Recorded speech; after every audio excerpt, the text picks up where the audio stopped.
దివ్యాంగుల ఇళ్లపై జులుం చూపిస్తున్న పంచాయతీ రెవెన్యూ అధికారులపై వెంటనే చర్యలు తీసుకోవాలని రాష్ట్ర దివ్యాంగుల సంఘం అధ్యక్షురాలు జుబేదా బేగం డిమాండ్ చేశారు.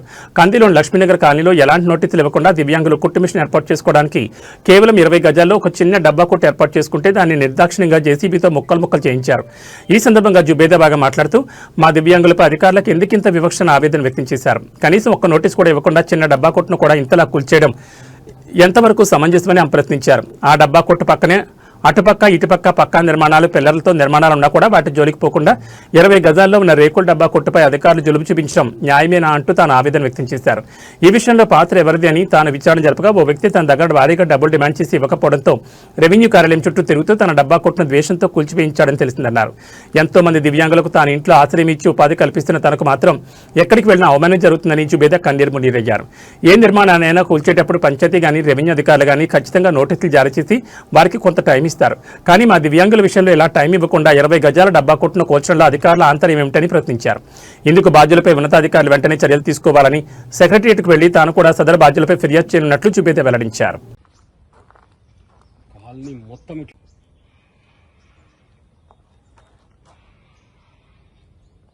ఎట్లా బతకాలి ఇప్పుడు చెప్పు, దిక్కుముక్కు లేని వాళ్ళు. ఈరోజు లక్ష్మీనగర్ కాలనీ వికలాంగుల కాలనీలో చిన్న 20 గజాల జాగాలో దివ్యాంగులు సొసైటీకి రాలేకపోవడం కారణంతో మరి గతంలో ఉన్న డిఆర్ఓ మేడంని కలెక్టర్ మేడంని కలవడం జరిగింది. అప్లికేషన్ కూడా ఇవ్వడం జరిగింది. అప్పుడు సెక్రటరీతో కూడా కాన్ఫరెన్స్లో మాట్లాడడం జరిగింది. తను చేసుకో, మేము ఇవ్వరం రామని కూడా చెప్పడం జరిగింది. అలాగే జరుగుతున్న సమయంలో కట్టుకోమన్నారు కదా అని మేము షెడ్ వేసుకున్నాము. షెడ్ వేసుకుంటే మా మీద పగబడి కావాలని దీన్ని తీసి పేపర్కి ఇచ్చి మరి మాకు లక్షల కొద్ది రూపాయలు ఇవ్వమని డిమాండ్ చేస్తూ మరి వికలాంగుల దగ్గర డబ్బులు అడగడం, వికలాంగులను హేళన చేసి చూడడం, వికలాంగులు ఊర్లో వాళ్ళు కాదు బయట వాళ్ళు అని చెప్పి రెచ్చగొట్టడం. ఒక 20 సంవత్సరాల నుంచి ఎన్నో పోట్లాడి ఈ తీసుకొచ్చిన కాలనీలో మాకే ఒక 20 గజాలు ఒక షాప్ పెట్టుకోనికి స్థలం లేనప్పుడు ఈ కాలనీలో జరుగుతున్న అక్రమాల గురించి ఇంకెన్ని చెప్పాలి? మరి ఆ చేసిన ఎవరు? మరి రెవెన్యూ డిపార్ట్మెంట్ ఎంఆర్ఓ దగ్గర కూడా కూర్చొని కూలగొడతారా లేదా ఇంత పాపానికి ఒడిగట్టిన ఆయన చాలా పుణ్యాత్ముడు.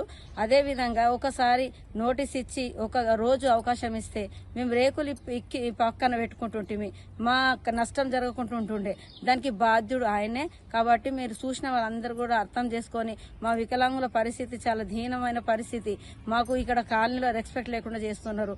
అది పోవాలంటే తక్షణమే యాక్షన్ తీసుకొని ఎట్లా ఉండేనో అట్లా చేస్తే వాళ్ళు బతుకుతారు, వాళ్లకు కొంచెం గౌరవం దక్కుతుందని ఆశతో చేశాం. కానీ మా గుండెల నుంచి బాధ పెట్టి మా కళ్ళలో వచ్చే నీళ్లు కాదు రక్తము వాళ్ళ పిల్ల పాపలకు మా ఉసురు ఖచ్చితంగా తగులుతుంది.